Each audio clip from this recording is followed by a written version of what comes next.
I never imagined betrayal could come wrapped in a family vacation. One moment, I was snapping selfies by the lake. The next, my teenage son was shoving a phone into my hand, whispering, "Dad, you need to see this." What I saw shattered everything I believed about love, loyalty, and family. My name's Michael Carter, and I was a devoted husband for over 17 years. I met Rebecca in college. She was fiery, full of charm, and had a smile that made strangers stop mid-sentence. We built a life together in Colorado Springs, raising 2 kids, Lena, our 20-year-old daughter studying psychology, and Ethan, our 17-year-old high school senior, who's always been quiet, but incredibly observant. Rebecca and I weren't perfect, but we had history. We had laughter. We had Christmas mornings where the kids opened presents on the floor in their pajamas, and summer BBQs where neighbors envied how close our family seemed. From the outside, we were the model American family. But behind the scenes, things had started to change. Rebecca had grown distant, more secretive. She started spending longer hours volunteering at a local shelter, though she never shared stories about it. Lena, always close to her mother, started echoing her coldness toward me. And Ethan, he had started watching everything with quiet eyes, as if piecing together a puzzle I hadn't even noticed was forming.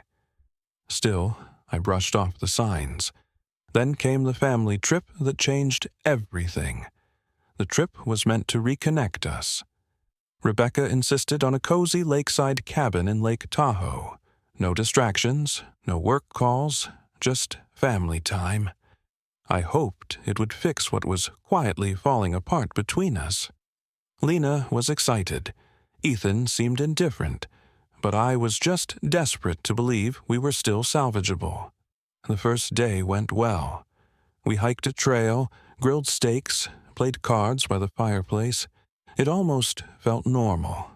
That night, after everyone went to their rooms, I sat out on the porch watching stars reflect off the water, trying to convince myself the silence between Rebecca and me wasn't so loud.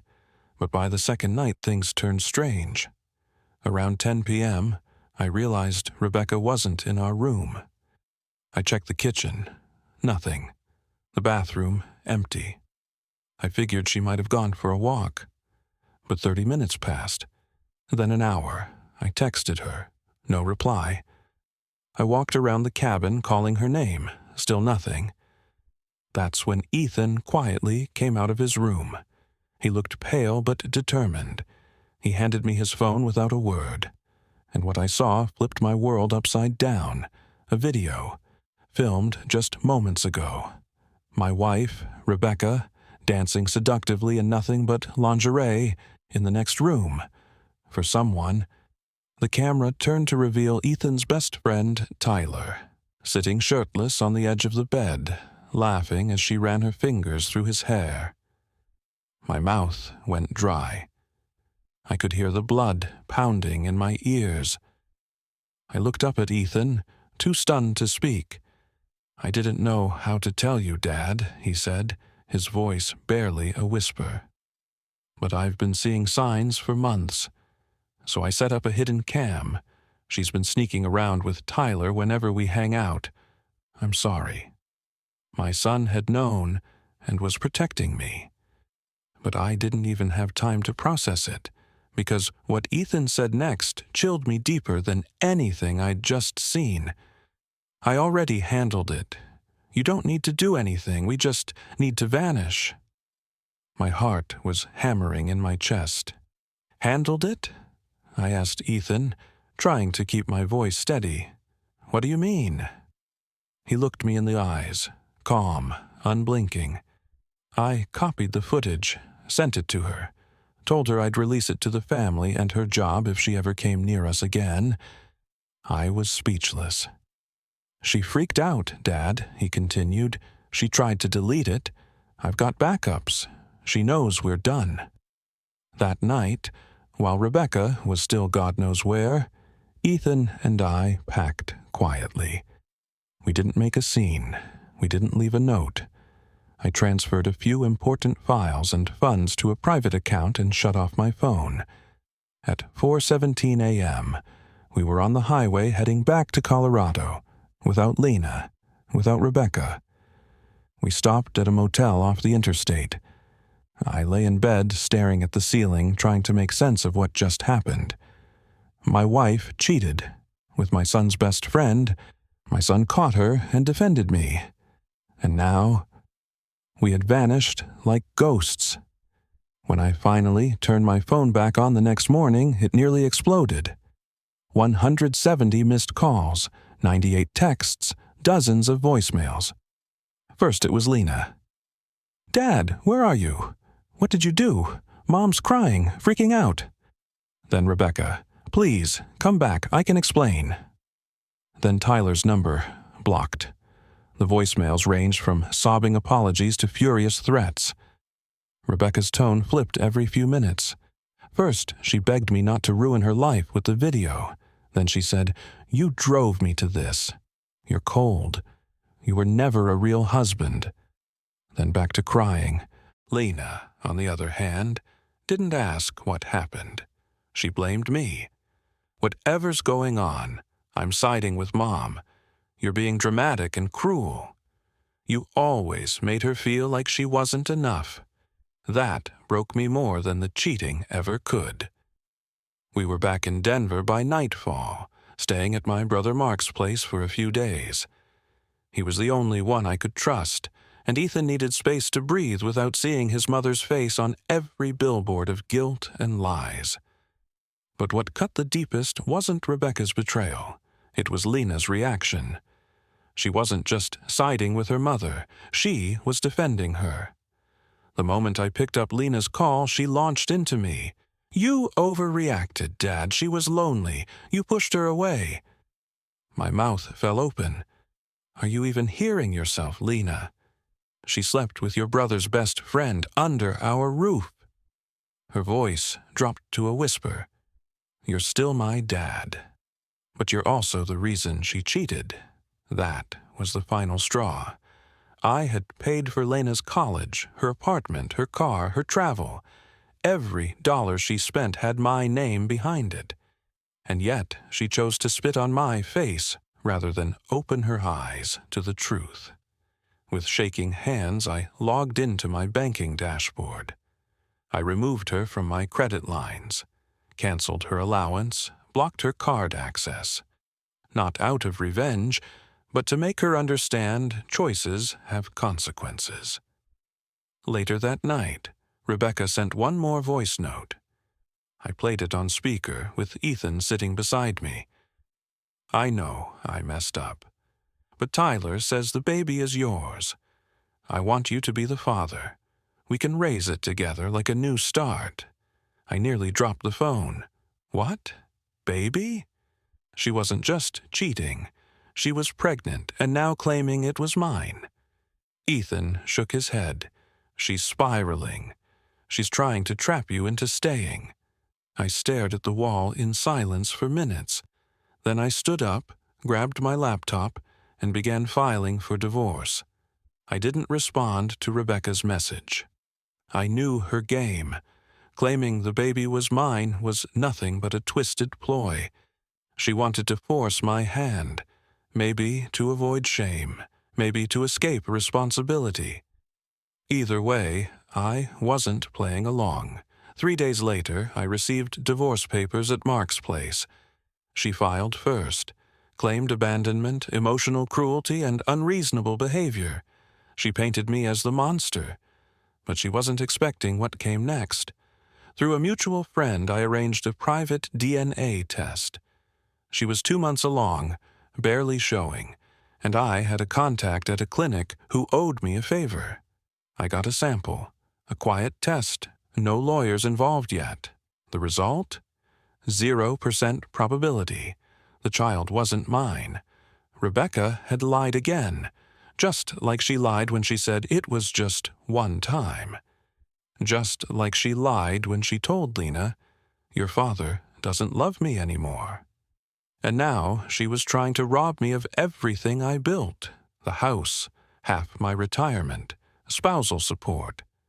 But I wasn't going to fight her in the courtroom. I was going to expose her where it hurt most, publicly. Ethan helped me piece together all the evidence. The hotel receipts during our family vacations, the messages on her cloud backups, the videos she didn't know he recorded. Her dancing for Tyler, half naked, laughing like she owned the world. I packaged everything and sent it anonymously to her employer, a conservative, family-oriented nonprofit. Then I emailed a copy to Lena. No message, just proof. I didn't need to scream. I didn't need to argue. The truth would speak loud enough. 2 days later, Rebecca's life began to crumble. It started with a phone call from her employer. She had been suspended indefinitely pending an internal review. Her wholesome, public image shattered in seconds once the HR team watched the footage. The same woman who once gave speeches about family values was now exposed as the homewrecker she truly was. By evening, Lena called, this time sobbing. "Dad." I didn't know. I didn't want to believe it. I didn't answer. I let the silence hold her accountable. Then came the texts from Rebecca. Over 40 messages in one night. "Please call me. We can fix this." I was confused. I never wanted to hurt you. "It's not what it looked like, I swear. Tyler left me. He says it's not his baby." Oh, the irony. Tyler, her lover, or should I say former lover, had ghosted her the moment he realized her life was in ruins. She was pregnant, jobless, and now completely alone. The perfect cocktail of consequences. Then came the moment that sealed it all. Rebecca showed up at my brother's house, tear-streaked, shivering and desperate. Mark called me before opening the door. "You sure you want me to let her in?" I said calmly. "No. Let her stand there and feel what it's like to be truly unwanted." Ethan watched from the upstairs window. "She finally looks how she made us feel," he whispered. And with that, we turned off the porch light. 2 weeks passed. Rebecca stopped trying to call. Her silence spoke louder than her pleas ever could. But one afternoon, Lena showed up at my office unannounced. Her eyes were swollen, her voice shaking. "Dad, I need to talk." I wanted to turn her away.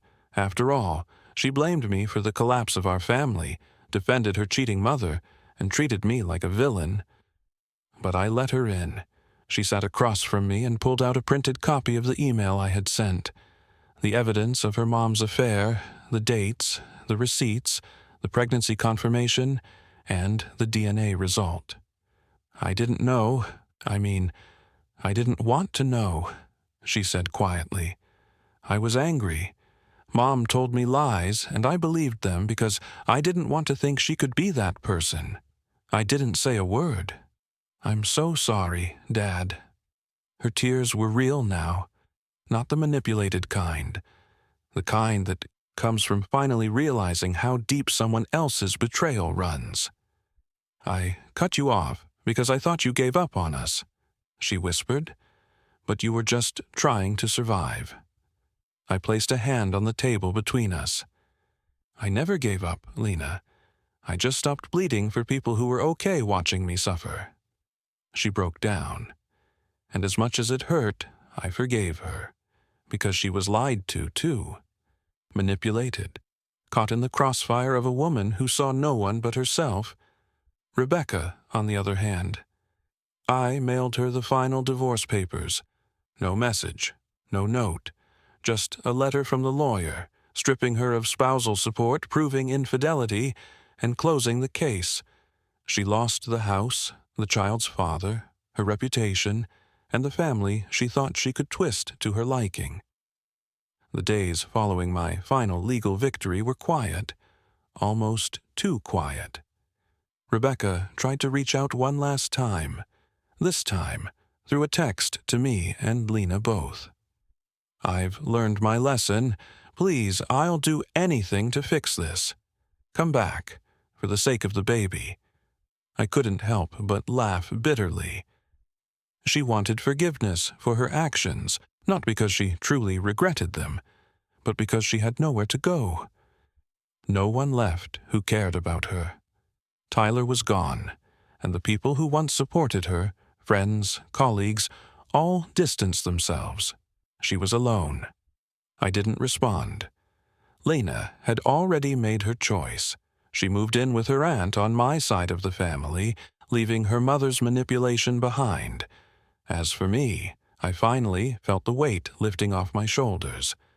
I sold the house, the last vestige of a life built on lies, and moved into a modest apartment. Ethan and I took a road trip, something we never got the chance to do before. No more anger, no more stress, just freedom. In the end, justice didn't come in the form of a courtroom victory. It came in the form of walking away from everything toxic. It came from me finally realizing that I didn't need to bend for people who only cared about themselves. Rebecca lost her family, her career, and her dignity. Lena began her journey of healing, and I stayed focused on rebuilding the life I once thought was lost. As for the baby, I would never be the father. I chose to let her take responsibility for what she created. And while I didn't feel satisfaction from Rebecca's downfall, I did feel something that mattered more: peace. The revenge wasn't about ruining her life. It was about me reclaiming mine.